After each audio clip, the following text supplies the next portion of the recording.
access to education. There are so many things that we have to attend to.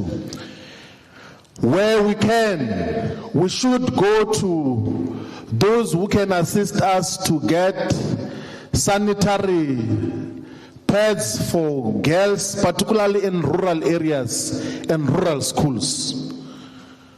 You know, in a different responsibility, myself, I've been able to buy upward of 500,000 sanitary pads to give for free to schools.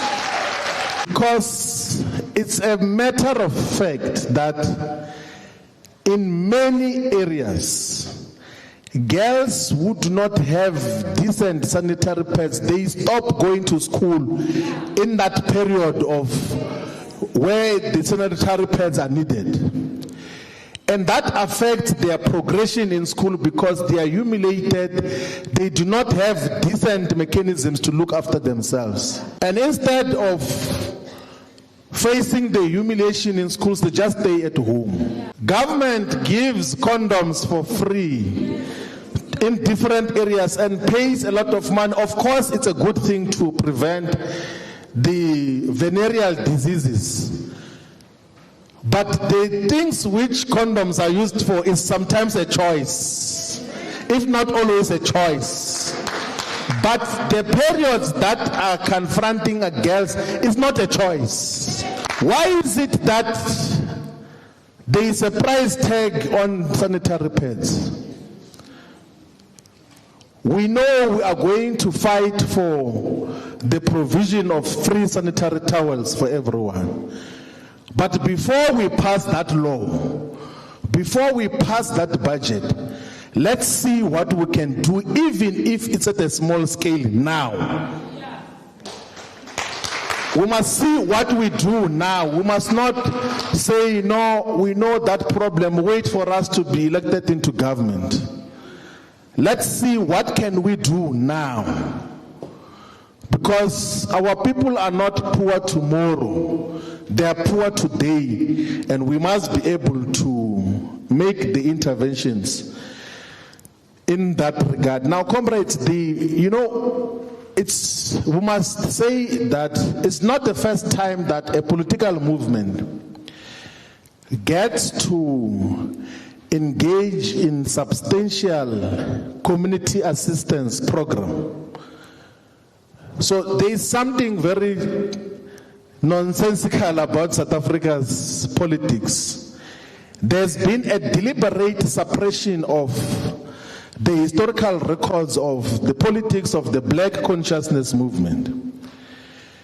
So the Black Consciousness Movement, which was led by Stephen Bantu Biko, first had formed an organization called the Black People's Convention. And in the early 1970s, they had adopted something called Black Community Programs, which were real economic activities to create jobs for black people. Where the women who are unemployed are more than men. In South Africa, women are more unemployed than men. We have to change those patterns. Why? Because when you give women jobs, when you give women opportunities, you are guaranteed that they will take care of the poor and the children in our townships and rural areas. But when you give men, some of them are using these resources in an irresponsible way. At the center of defeating poverty should be women empowerment. You empower women, you fight poverty. You empower women, you fight inequality. And therefore, everywhere else where we see a woman employed, we must be very happy that at least more than 10 people are going to be looked after from where she comes from. Comrades, the apartheid government destroyed our families.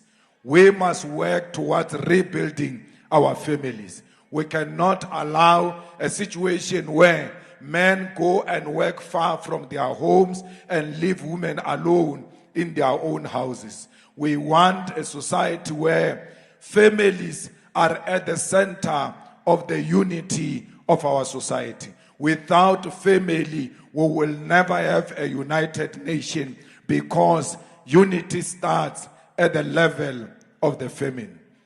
We are saying to all of men who are not paying maintenance, they must pay maintenance. We are speaking here today.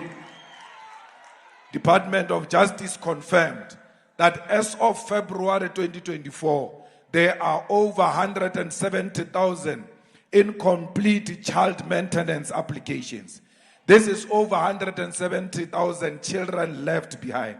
This is over 170,000 women fighting for support to care for their children. This is a crisis, and this government does nothing about it. The EFF government is going to make sure that all men who have children and have neglected them, they are going to pay for the maintenance. And if they do not pay for the maintenance, we are going to blacklist them so that they are not economically active anywhere, so that they can look after their families.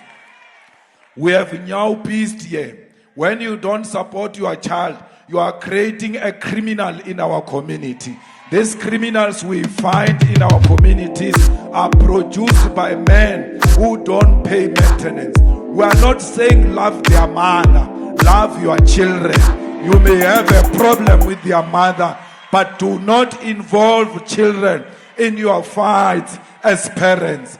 Children are innocent. We must protect them. We must support them to save our society from potential criminals, to save our society from potential people who are going to take drugs, abuse women, and rape your own wife because you have not looked after them. You are the one who's producing the rapists that are going to rape your own children, rape your own women, rape your own parents because you did not take care of your children. Let men stand up today and say, on this day of the Women's Day, I'm going to support my children to protect society from potential criminals.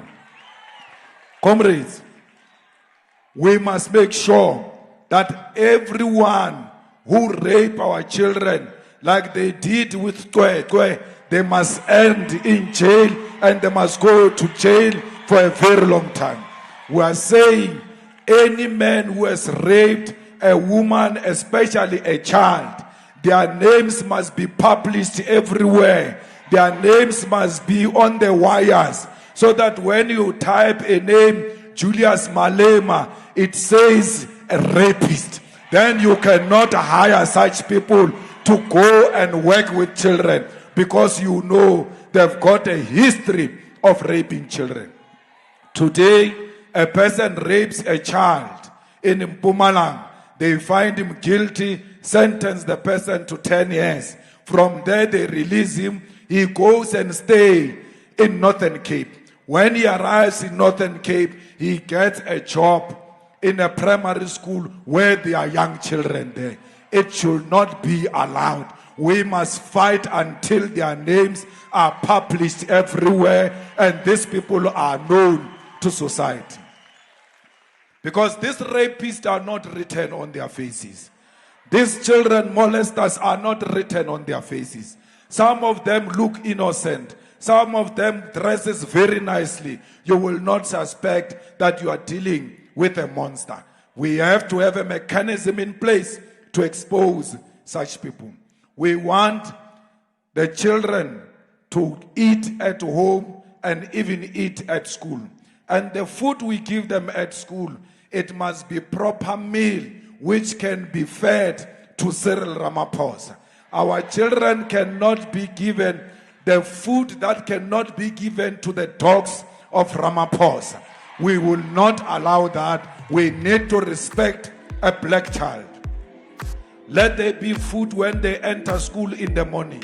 Let there be food during break. Let there be food after school.